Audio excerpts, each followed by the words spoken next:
please tell us your name? I am Jordan Walls. How do you feel like your art represents you? It's a great question. I feel like it's just a reflection of the environments and headspace I am in. I think a lot of that comes with depicting Black people in a very positive light, very creative light, very natural light in essence.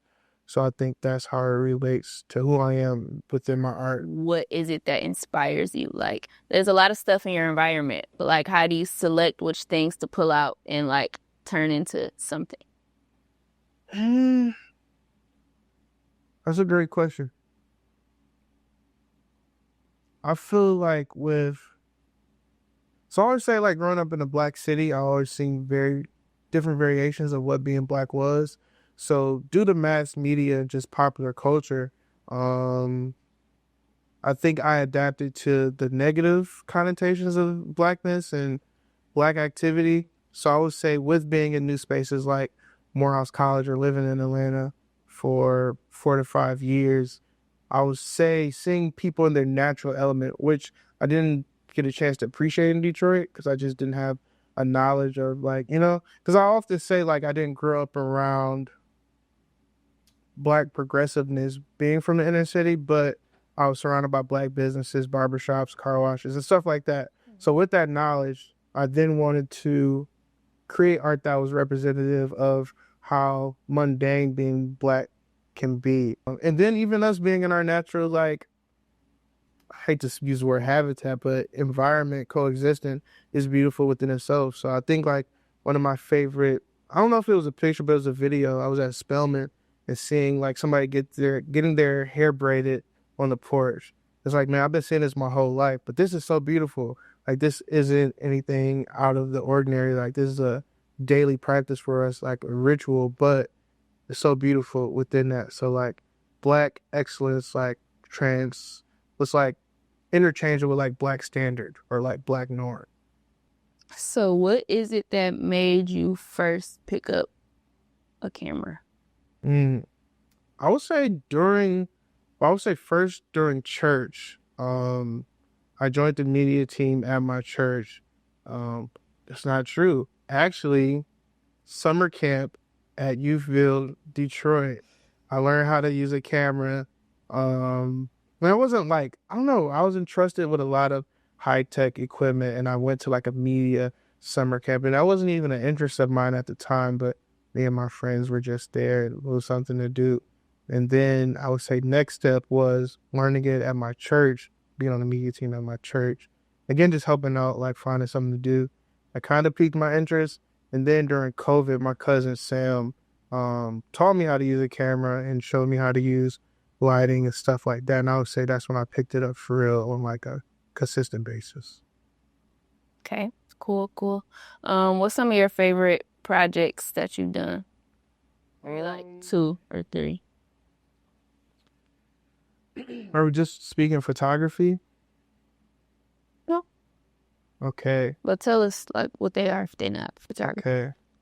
I would say, per the conversation we've been having, I would say I had a chance to shoot for Nickelodeon, in Legacy, History, and Pride. And that was cool because it was in the studio, which I haven't shot prior to that photo shoot. I wasn't in the studio a lot because just being on campus again with like that Black standard, Black norm, just didn't feel like I had to go to the studio to take pictures. But we did that because it was like a fashion focused product shot type of shoot. But I love that project. One, I got to work with a lot of my friends that aren't, like, quotation marks models.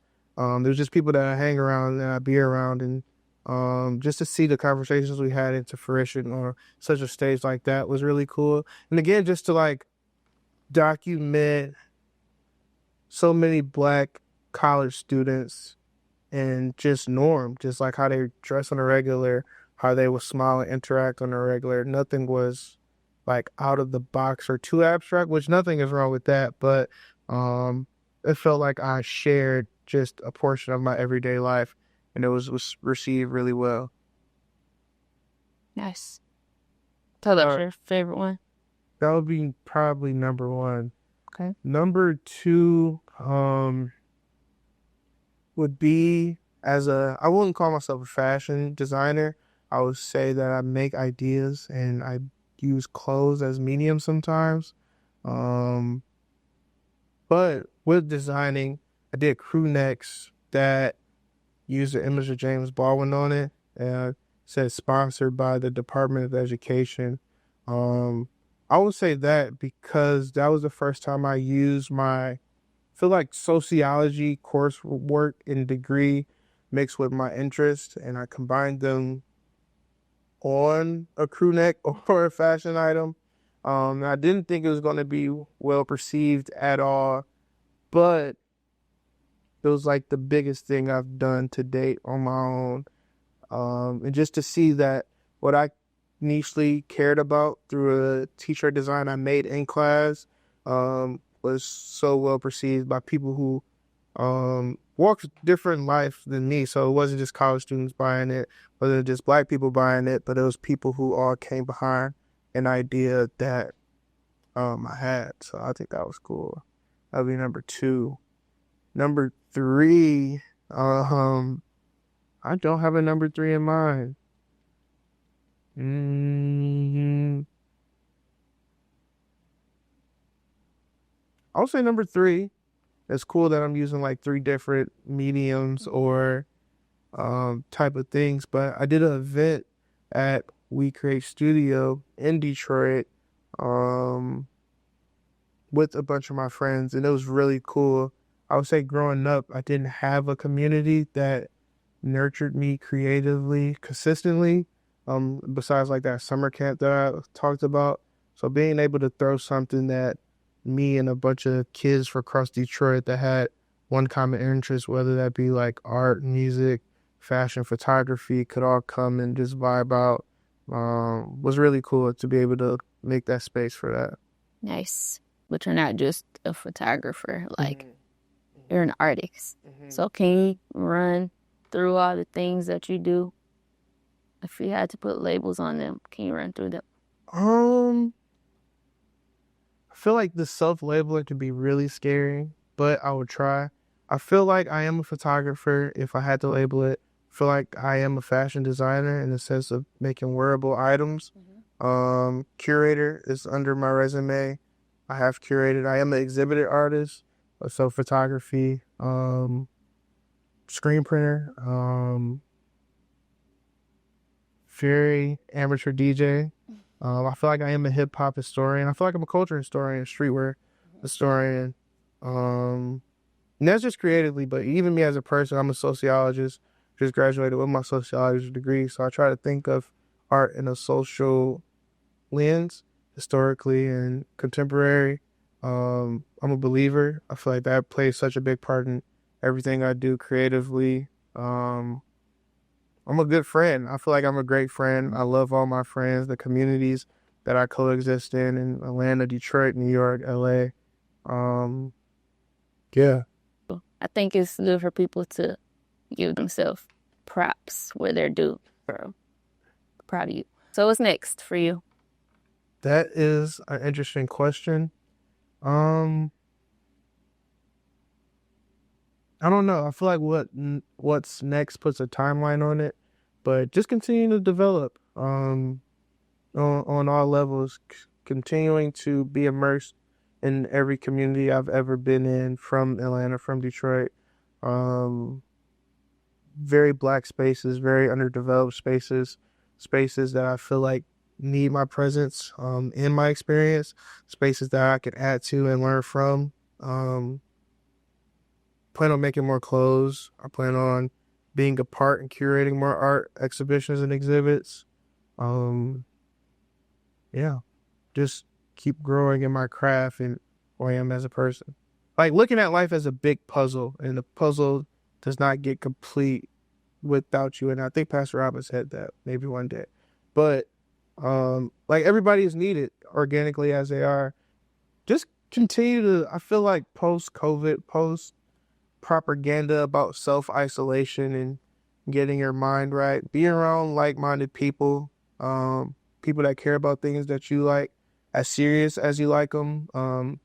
Don't be afraid to delve into things that you enjoy, even if you don't profit from it, even if it's not from a capitalistic standpoint, but even if it's enriching your mind, your soul, and whatnot, continue to do it wholeheartedly. What would you say to creatives that are experiencing imposter syndrome?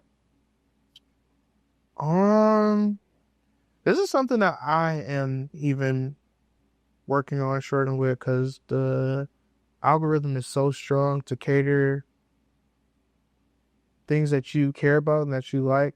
So I would say strip yourself from them things. I try to interact with mediums that I usually wouldn't listen to music, I wouldn't movies I wouldn't watch, try to wear clothes that doesn't fit my personality or my status or X, Y, and Z. So I would just say don't be afraid to recreate who you are, but continue to just find new things and enjoy new things. I also would say I think it comes from as creatives, I think a lot of inspiration comes from non creative things. So like a routine of talking to a certain person or taking a walk or like trying a new favorite drink that you like. I don't know. But I think that sparks neurons of newness and can really build identity.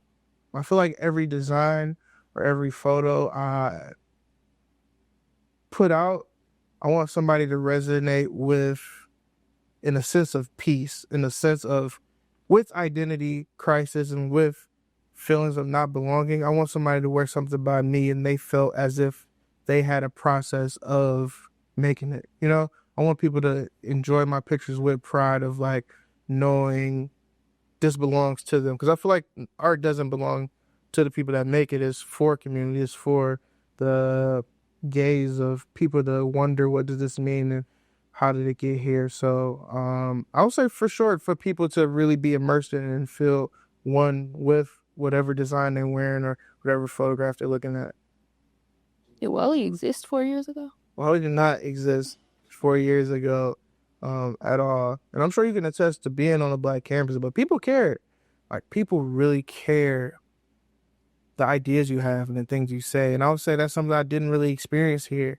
Like nobody would really take me serious when I talked about things that really interest me and cater to me. So I was saying being at Morehouse, man, being comfortable as a black man is just very hard in society. So being around so many people that cared. Like it was no such thing as a dumb question or a bad take. You know what I'm saying? Like even if somebody didn't agree, we would go in a discourse. All right, like this is why I think this way, and this is why I think that way. And it wouldn't be a fight or it wouldn't be beef after. It would really be building. But like in a real like, all right, let's share these ideas and see why we think differently and be okay with that. It just made me really comfortable in my thoughts and who I am as a person, and even being around different people that maybe don't believe in what I believe in or don't like what I like, but still being able to find a bridge and gap of coexisting for betterment. People that are up here have been in very black spaces. Like even the people that's here right now, I know, you know what I'm saying? Like that feeling is, you don't get that everywhere. You know what I'm saying? So it's like, yeah, yeah. I feel for sure taught me that just like when you can like be in spaces that people care, we care about each other, you know what I'm saying? Like it's no like ego, it's no like overpowering each other. Like we literally just coexisting, you know what I'm saying? And then all from different backgrounds. Like sure none of us has known each other. I mean, besides the people, we all go to the same church, but you know what I'm saying? Like we haven't known each other that long, but it's still like that mutual admiration, camaraderie, and like respect. So